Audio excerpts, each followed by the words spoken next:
Абсолютно будет. Да, на свободном меньше. Перед финалом не бывает.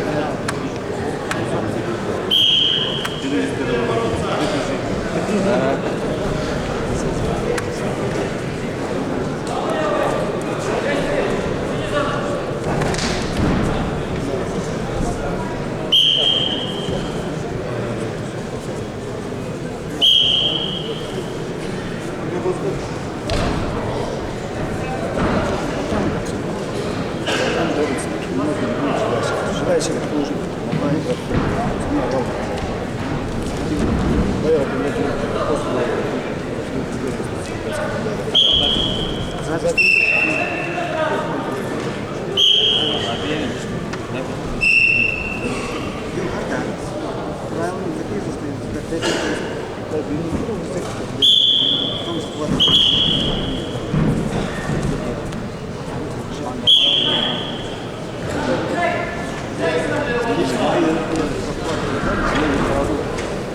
Те национальные вес.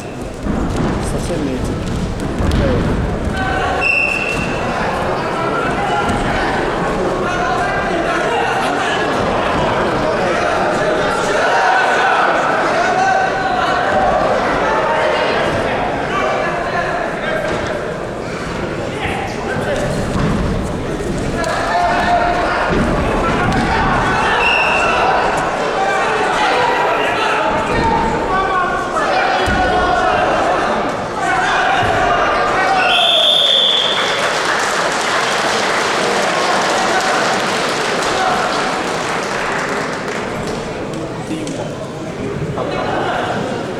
Анатолия победу держал Байрто Аюнов, этого практически.